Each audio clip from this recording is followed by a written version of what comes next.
A very special constable from South Wales Police gets her marching orders after assaulting people in a nightclub.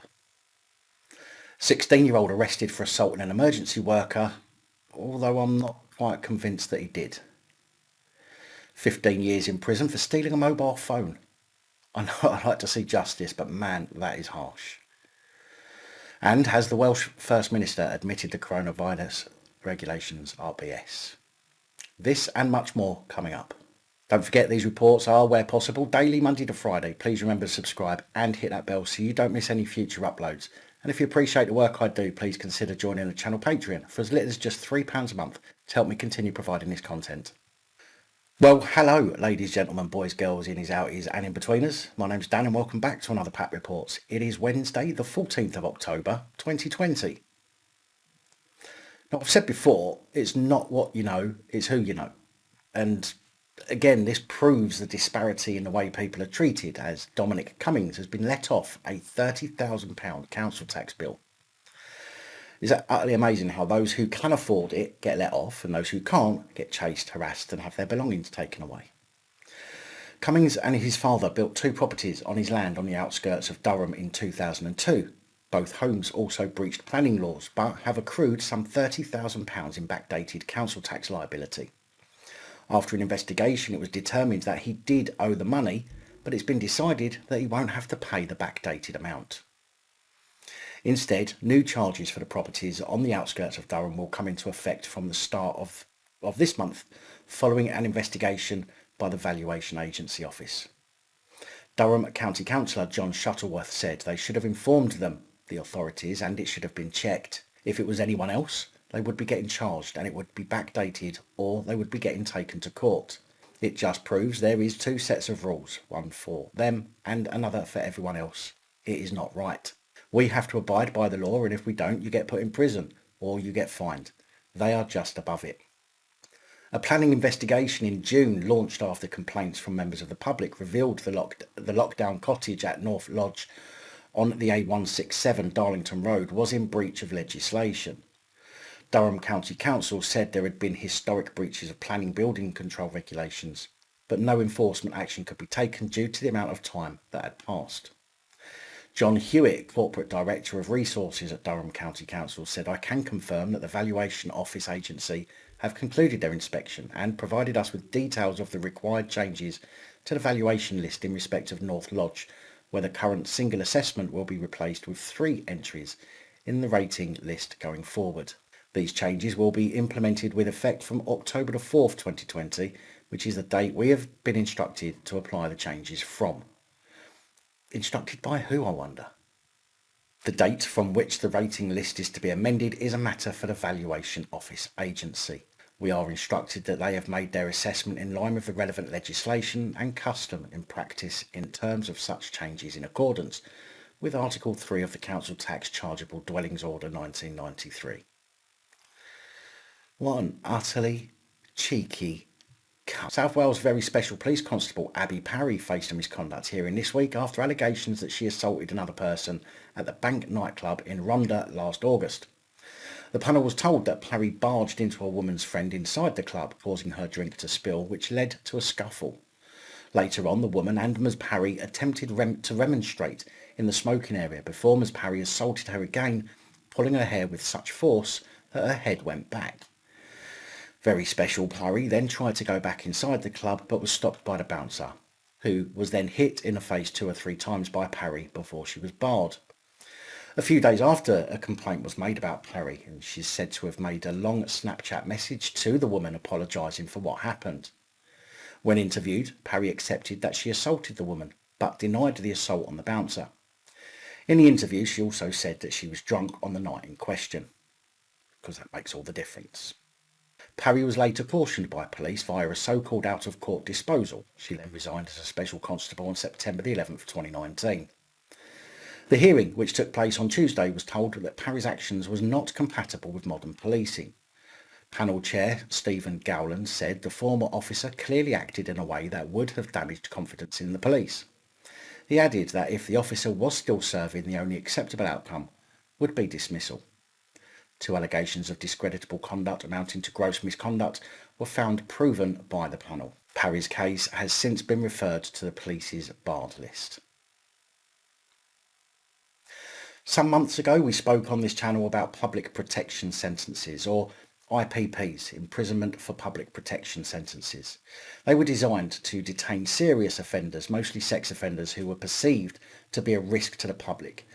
They were indeterminate sentences introduced by Section 225 of the Criminal Justice Act 2003 by the Home Secretary David Blunkett, although in 2012 they were abolished.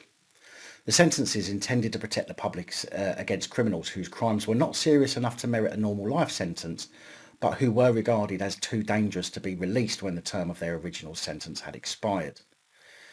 Now, you would expect the crimes committed in order to receive an IPPS would be pretty serious. But when we discussed this before, we spoke about a boy who was arrested in 2007 for stealing a bike and was given an IPPS at the age of 17. Last year, at the age of 29, he was still serving his prison sentence. That's 12 years for stealing a bike on a sentence designed for people deemed too much of a risk for the public. The IPPS was abolished in 2012 after it emerged that they were being used more widely than intended, and in some instances for low-level crimes, just as the one mentioned. 6 years after the abolition of IPPSs in June 2018, there were still some 2,489 people in prison, while the parole board worked through them to determine what to do with the prisoners. Well, today we hear about Jason Dunn, who is still one of more than 2,000 people serving their IPPS despite the fact that they are unjust and against human rights, as judged by the European Court of Human Rights to be arbitrary and unlawful. Dunn was jailed in 2006 for stealing a mobile phone when he was 19. He was given an IPPS with a minimum of 24 months to be served. However, 15 years later, he's still serving time at HMP Gartree. Dunn, who now suffers mental health problems, struggles now to keep himself out of trouble due to his mental health, a condition no doubt caused by the locking him up for 15 years for stealing a mobile phone, and so can flip out, which makes convincing a parole board to let him out a bit of a challenge. Even though it's the prison's fault, and getting him mental health help is going to be more beneficial than keeping him locked up indefinitely. His situation as being lost in the system only came to light at Leicester Crown Court recently when he appeared via video link to face a charge of administering a noxious substance, where he was jailed for another 2 years on top of an already indeterminate sentence. To be clear, the noxious substance was a slops bucket he threw at a female prison guard, where some of the slops in a bucket went in her mouth. Yeah. But at the hearing, rather than the judge taking an interest in the huge injustice that's been carried out, the judge simply swept the issue away, saying, "The reason you have been in custody for so long is not a matter for today's hearing. I'm not making any comment about that." This was a serious assault on an officer in the prison service who was doing a difficult job, whilst completely ignoring a difficult time a phone thief has had, serving some 15 years in prison. Judge Robert Brown, you, sir, are a cretin. More than happy to give pedos and murderers 1, 2 or 3 years in prison, even suspended sentences for abhorrent crimes. But when you come across a real injustice, you as a judge should be trying to make that injustice right, not just throwing a victim of the system back into the system. Totally, absolutely, utterly shocking. Cleveland Police, the worst police force in the history of police forces, is in reports again, this time over an unidentified constable who has been arrested on suspicion of misconduct in public office and suspended while an investigation is carried out. A force spokesman said, "We can confirm that a police officer has been arrested on suspicion of misconduct in public office and has been suspended. Suspension is a neutral act, an investigation is ongoing, and it would not be appropriate to say more at this time." An independent Office for Police Conduct spokesperson said, "We received a referral from Cleveland Police and decided the force should carry out an investigation into the allegations under the direction of the Independent Office for Police Conduct." So clearly it's too serious for the professional standards to look at, so we'll see what happens there.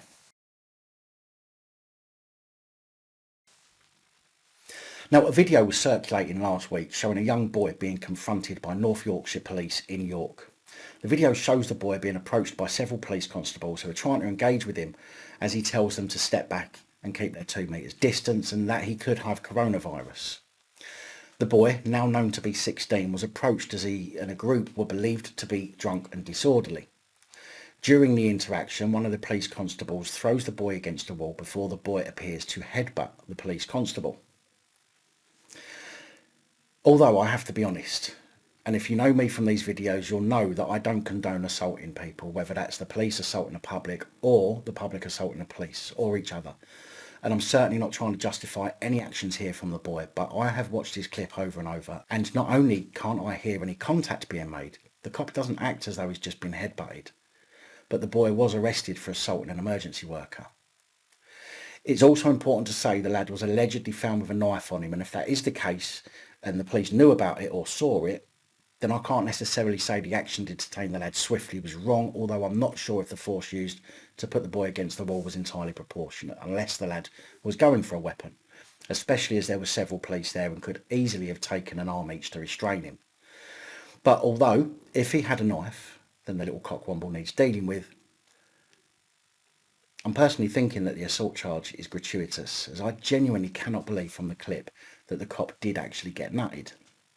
The reports I've read don't mention any injuries to the copper at all, only that the lad headbutted him.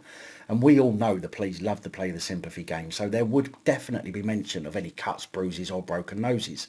But there just isn't any mention of an injury at all to the police constable. I'll show you the video and ask you what you think. Yes, the cop's hat falls off, but flinching because someone's nut is heading your way could easily do that without making contact. Here's the video. What do you think? And again, I'm not trying to justify the lad's actions. I just have to be honest with you, and this is why I also ask for your opinions in the comments. What are you coming so close for? Trying to threaten me and that, get away from me, step back 2 metres, I might have corona and that, do you know what I mean? Get away, get away, get away, it's what I mean, you probably got corona, go away from me. Stay 2 metres apart, what do you don't understand? That's the law.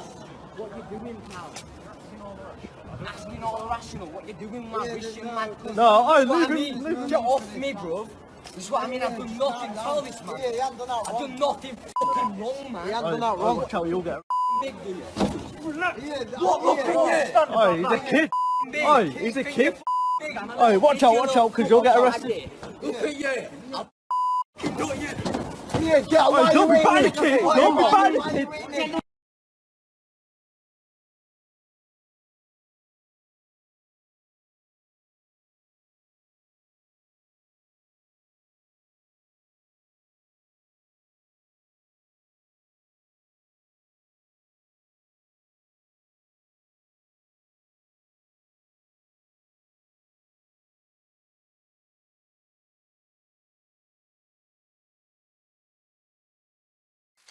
There are some crimes and some people who sending them on a rehabilitation or learning course just won't help. Paedophiles, for example, are one scourge of society that should, in my opinion, always be dealt with by way of a custodial sentence away from people that they can harm, as it's proven time and time again that these shitweasels will, where possible, go and continue doing pedo things. The other main crime for me that deserves custodial sentence rather than rehabilitation of learning is knife crime. I know some of you have said before that you carry knives for work or because you live in the sticks, and that's completely different from the type of knife crime that I'm talking about. People carry knives on the streets of our busy cities for one reason and one reason alone, and it's not to whittle a wooden spoon out of some twigs. 18-year-old Vladimir Nachev proves my point perfectly, as he launched a vicious and devastating attack on Hakim Silla at the Hillingdon Civic Centre in Uxbridge, West London in November last year.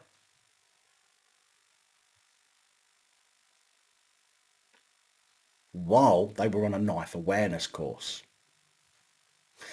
Hakim was taken to hospital but died from several stab wounds to the chest made by a 10-inch Rambo-style knife which Nachev hid in woodland near his home after he fled the scene. He claimed his actions were in self-defence, but he was found guilty of murder by a jury after a 3-week trial at Isleworth Crown Court in August. He was also found guilty of wounding another teenager with intent during the same incident. The court was told how the course was designed for people under 18 with previous offences for weapons, and was also told that risk assessments were carried out on everyone who attended. Which makes my point even more. The judge issued a life sentence with a minimum term of 18 years, which Nachev smirked over as it was read out. No doubt the cretin will appeal the decision and some retarded judge will think the sentence is too much and reduce it. But my point being, if this piece of shit had served time for his previous offences, rather than being put on a fucking awareness course, which is simply nothing more than virtue signalling tosspots not wanting to ruin kids' lives by sending them to jail when they've already ruined their lives by committing the offences they carry out, and leaving the possibility open for more people to get hurt in the process.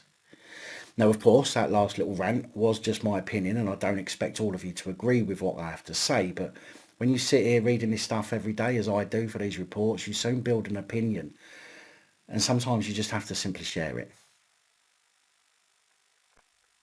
Now, sticking on the subject of sentences for crimes, I think I can get the support from most, if not all of the viewers, when I say that sentences for indecent assault, rape, child abuse, etc. offer some of the most ridiculous insults to victims of these crimes across the entire sphere of crimes, with what it seems like the majority of these offenders being given second chance, suspended sentence, rehabilitation, and in many cases for them to go on and do it again.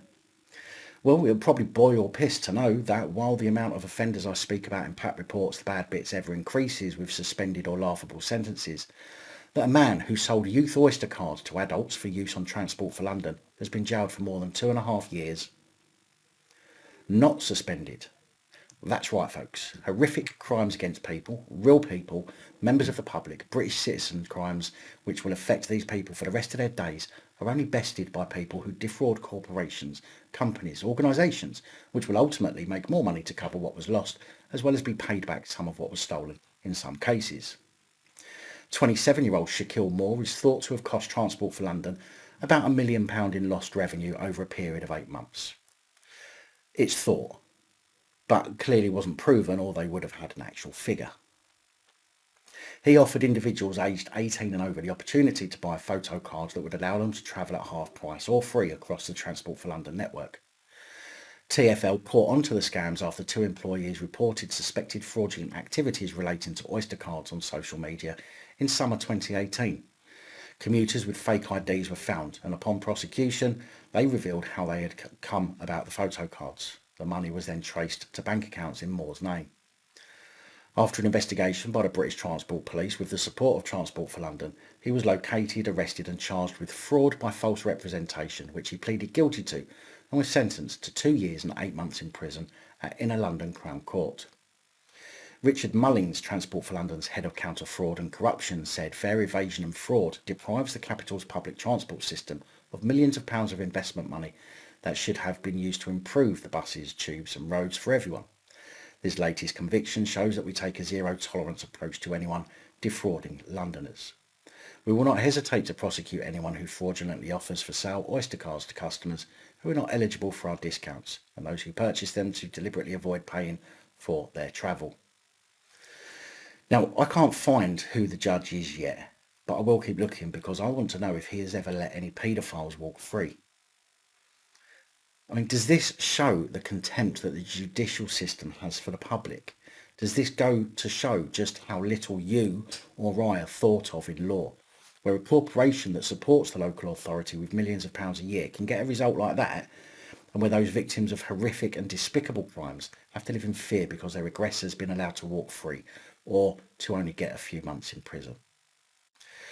I think it's important to share this kind of information as it helps to open people's eyes to the disparity and the different treatment that we get from corporations and those with money, as it certainly doesn't show any equality under law as it should. The Welsh First Minister has spoken, revealing that all the times the Welsh police have stopped people, turned them around at the border and fined people travelling to Wales has not been done because it was the law, but was in fact done under unenforceable guidance. Now, whether this was said as a slip-up or was said on purpose, Mark Drakeford said it in a response to Boris Johnson not stopping people from travelling from England to Wales, while Wales is trying to prevent people in high incidence areas bringing the flu over into Wales after the new 3-tier system, which is more like a stack of shit than a 3-tier system. The Welsh Government expressed deep disappointment at the inadequate proposals for travel restrictions in high infection areas in England and said these would be met with great dismay in many parts of Wales where infection rates are lower. First Minister Mark Drakeford said in an interview, UK ministers are asking me today for the evidence which tells you that if people come from high areas to low areas, that spreads the virus. We've got that evidence and we will share that with the Prime Minister. I will set out in my letter the powers we have, and if he doesn't act, we will use them. I want to offer him one final opportunity to do the right thing, because that would be fair to people in Wales and people across our borders. I don't want it to be a border issue. People in England in high incidence areas shouldn't be going to low incidence areas in England either. When asked if he would close the borders into Wales, Mr Drakeford said it's not my preferred option at all, but the Prime Minister's solution of guidance simply will not do. North Wales Police cannot stop someone and turn them back simply because they're not following guidance. What was that? North Wales Police cannot stop someone and turn them back simply because they're not following guidance.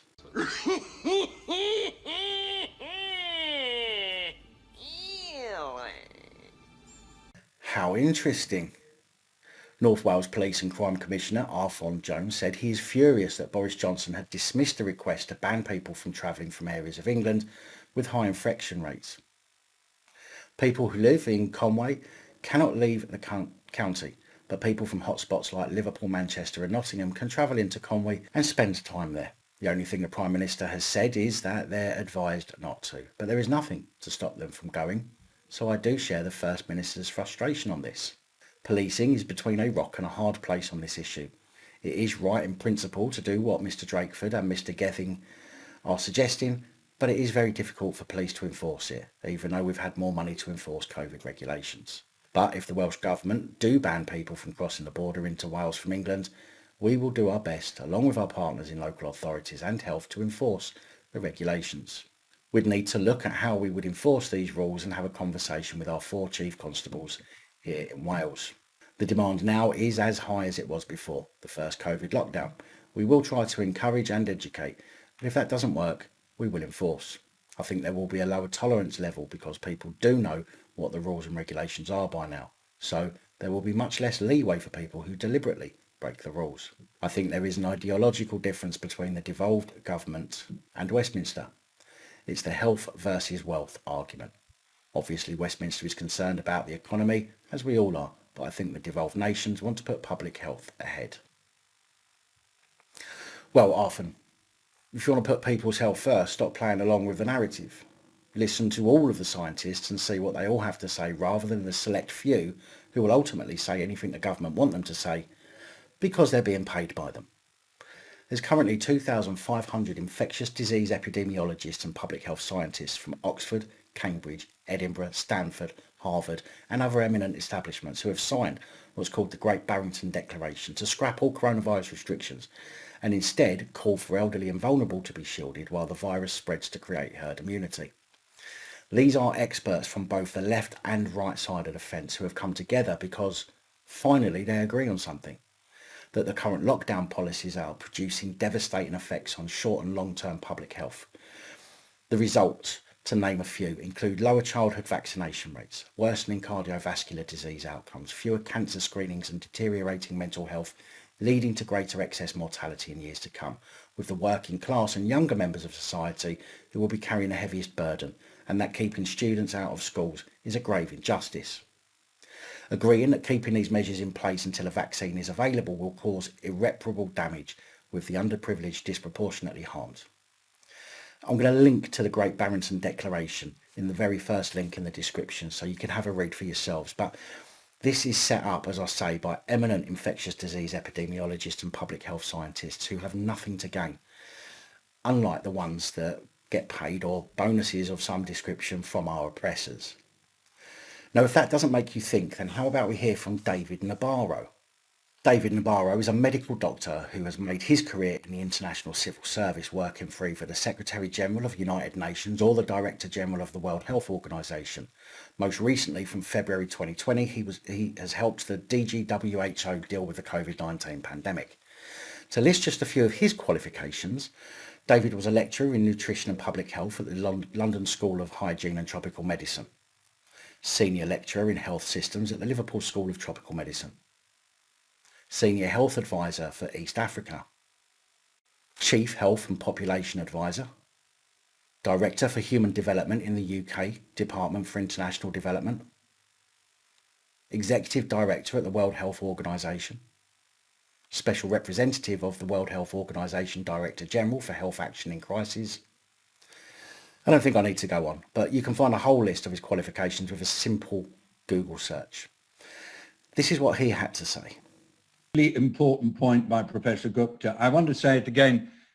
We in the World Health Organization do not advocate lockdowns as a primary means of control of this virus. The only time we believe a lockdown is justified is to buy you time to reorganize, regroup, rebalance your resources, protect your health workers who are exhausted. But by and large, we'd rather not do it. Just look at what's happened to the tourism industry, for example, in the Caribbean or in the Pacific, because people aren't taking their holidays. Look what's happened to smallholder farmers all over the world because their markets have got dented. Look what's happening to poverty levels. It seems that we may well have a doubling of world poverty by next year. We may well have at least a doubling of child malnutrition because children are not getting meals at school and their parents in poor families are not able to afford it. This is a terrible, ghastly global catastrophe, actually. And so we really do appeal to all world leaders. Stop using lockdown as your primary control method. Develop better systems for doing it. Work together and learn from each other. But remember, lockdowns just have one consequence that you must never, ever belittle, and that is making poor people an awful lot poorer. So someone please tell me, why are we taking our instructions from people that are being paid off by the people who are siphoning off hundreds of millions of pounds on failed medical supply purchases, giving money to dormant companies under the guise of being supplied medical supplies when the companies have no background in medical supplies and are linked to ministers?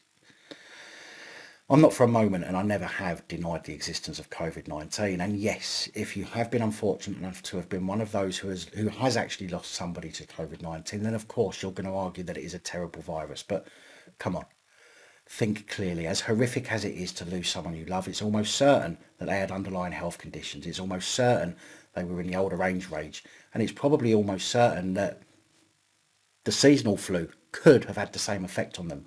Therefore, although I'm sorry you lost someone, it really isn't as bad as it's being made out to be. Surprise, surprise. Now the colder weather is hitting and we move in towards winter, new research conducted by the Commonwealth Scientific and Industrial Research Organisation suggests that COVID-19 can survive on banknotes, glass and still surfaces for 28 days in cooler climates. I mean, let's face it, cash isn't too much of a worry as most people have been frightened into not using it already, but the glass being spoken about includes the glass on your mobile phone screen.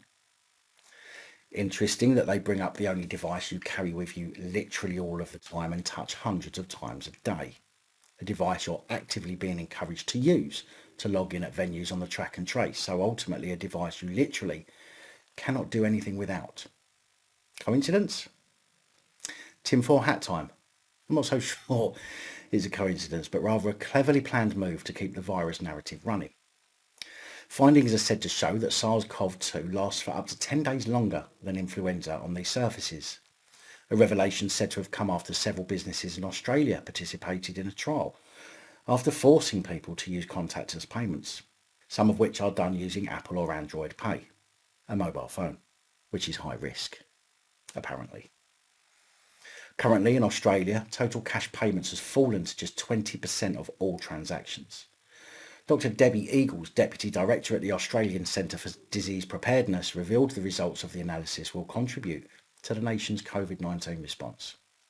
Our results show that SARS-CoV-2 can remain infectious on surfaces for long periods of time, reinforcing the need for good practices such as regular hand washing and cleaning surfaces. At 20 degrees Celsius, which is about room temperature, we found that the virus was extremely robust, surviving for 28 days on smooth surfaces such as glass, found on mobile phone screens and plastic banknotes. Dr. Eagles said the results highlighted just how resilient the virus is, particularly when compared to the influenza, a virus which can only survive on similar circumstances for 17 days. Shane Oliver, Chief Economist for AMP, said the trend of using card payments over cash was being accelerated in the wake of coronavirus. We've already been moving away from a cash to credit cards, debit cards and phone, and I think coronavirus just accelerates that. I think that forces people to go down that path. of not using cash, and once they do that, they'll never go back. Which is exactly what conspiracy theorists have been saying for years and being ridiculed for. Now, this is not really a normal piece for the PAP channel, but I thought it was an interesting story to share nonetheless. Stratford Butterfly Farm is an attraction in Warwickshire, and I'm guessing from the name you can guess what the attraction is all about. But if you have ever been, or if you're thinking of finding somewhere to take the kids, then I would suggest swerving this place completely. Bosses at the Butterfly Farm have hit out at people for not wearing face masks. The farm say that they have faced unpleasant and aggressive behaviour from some people who turned up and refused to wear a face mask, and they are urging visitors to follow all government regulations when visiting the farm. Now, before I get told off by viewers, let me be clear, I do not condone being aggressive towards people, and that shouldn't happen. But what these places need to realise is that people could well be following government regulations, including the exemptions, and when questioned or told they're not coming in without a face covering when they're exempt, is likely to cause some people to get a bit annoyed, as well as breaching equalities legislation. Yet again, it seems as though these establishments are forgetting completely about the exemptions that are in place for a reason, and although some people don't agree with them, that's neither here nor there, as the government gave those restrictions based on medical advice. Richard Lamb, Managing Director of the Butterfly Farm, issued a statement in which he warned members of the public, if you're asked by a member of staff to wear a face covering or to wear your face covering properly, covering both your nose and mouth, and you are abusive or aggressive to any member of our team, then you are not welcome at the Butterfly Farm.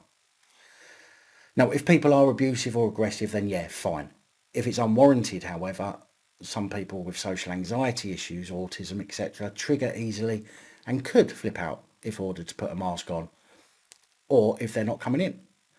I'm fed up with hearing about places that are forgetting about those with disabilities, with vulnerable people of our society who likely need the day out more than most, who are being targeted by scared business owners who are enforcing their own rules rather than taking into account the entire regulations, including the exceptions. Again, I'm not suggesting that people should be aggressive, as that's not on, but the establishments need to realise that some people do have conditions that could mean they can't help the way that they react, and that needs taken into account. Some people cannot wear face coverings, and that needs to be taken into account. And it's also unlawful to discriminate against people with disabilities, and people need to start putting claims in for discrimination against businesses who fail to understand that there are exemptions for a reason, and that needs to be taken into account too. An unnamed 27-year-old police constable in the police's ever-increasing transparency from Brighton and Hove has been suspended and is being investigated on suspicion of theft and possession of a controlled substance. A Sussex police spokesman said police constable based at Brighton and Hove has been arrested and is being investigated for possession of a Class C drug and theft.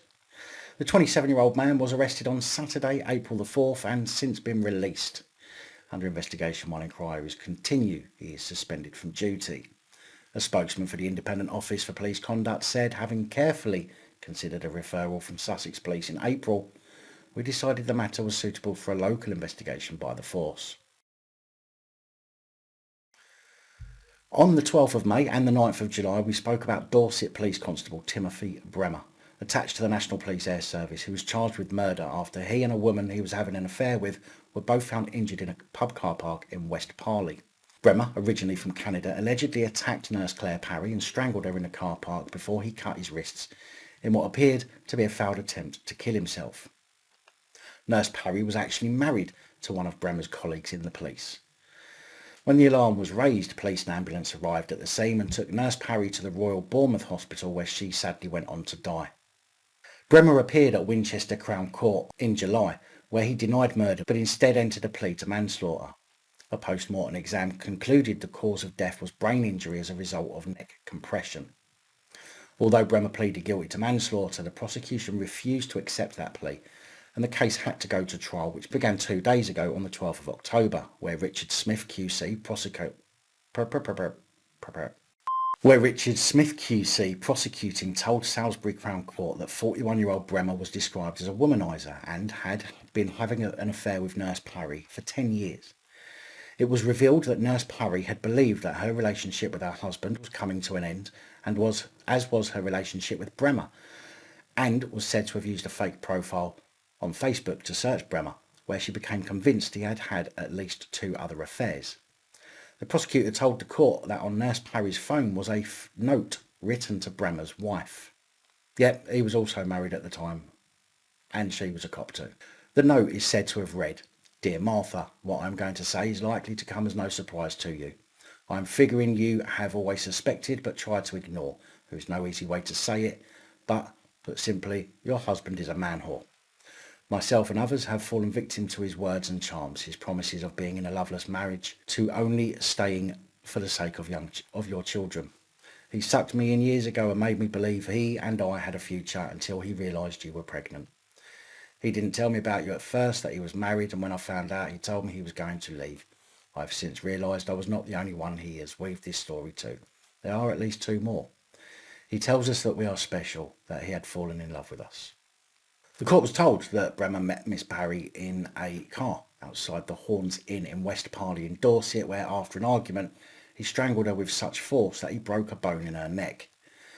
The prosecutor said the defendant admitted causing her death but claimed he had not intended to strangle her. He was just simply robustly trying to get her out of the car. Robustly trying to get her out of the car by the throat. Now, obviously, as this is an active trial, I have to be careful what I say, but I'm only reiterating what the prosecution say in this case, as Richard Smith QC said. What the prosecution say is what the defendant did is to angrily and deliberately take Claire Parry around the neck, strangling her to death. That the Crown say this is a case of murder, not manslaughter. The trial continues, and I will bring you updates when they become available. Now, this next story brought a tear to my eye for the simple reason it could happen to anyone's child, and I wanted to share this with you. Some people simply don't deserve to live, and in this case it's the horrible little c*** who put a poor 11-year-old autistic boy in hospital. This story isn't about the police or other officials, but it could be if they don't make sure the little bastards who did this get proper justice served on them. 12-year-old autistic Ronnie Phillips and his 11-year-old brother snuck out of their home while their mum was asleep to meet with so-called older friends. While with these so-called friends, Ronnie was given a drink and was told it was alcohol. However, shortly after drinking the liquid, he was reportedly left to die after consuming what is believed to have been bleach mixed with the alcohol. The boys from Crawley, West Sussex, met with the older children on the 9th of October, and while it's not been confirmed to have been bleach, it is believed it may have been, and the police are still investigating. The boy's mum claims that when Ronnie collapsed on Bird Road, the older children ran away and stayed out all night before they were found by police in the morning, which is yet to be confirmed by police. She said Jimmy stayed by his brother's side, who he thought was dead, screaming for help. Jimmy has been left traumatised by the incident. Ronnie and Jimmy were found by a woman who helped them while the emergency services arrived. He was taken to St George's in London, where he was put in an induced coma in a paediatric intensive care unit. However, he has now been taken off life support and is said it's hopefully to return home shortly. Poor kid can't understand why no one afflicts him and why anybody would do this to him when he thought that they were friends. A fundraiser has been launched by his grandmother to raise money for Ronnie following the incident, and I ask you all to please consider going and helping if you can. The link is in the description, even if you just give a couple of pounds. I just hope that the police and the courts deal with this incident properly. I don't care how old the kids are. They knew what they were doing and intended to cause harm to this boy, and I will raise hell on this channel if we don't see the little cunt dealt with properly. Big thank you to all of the channel supporters, one and all, especially the Patreon supporters. Your support really does help. And that's all I have for you today. Please like, share, comment and subscribe. Let me know your thoughts, as I'm pretty sure many of you will. And until next time, stay safe, look after each other, film the police, and as always, film other officials. Good night, all. Thank you for taking the time to watch this video. If you like the content and you'd like to help support the channel, you can do so. In the description of every video there are some links to ways that you're able to help support the channel so I can continue putting out content. If you're unable to help us in that way, hit that subscribe button up the top there. If you haven't already, become a subscriber. That is support enough. Share the videos, comment, like, it all helps. If you're looking for something else to watch, up top there is my latest video. Down the bottom there is a video that YouTube recommends for you.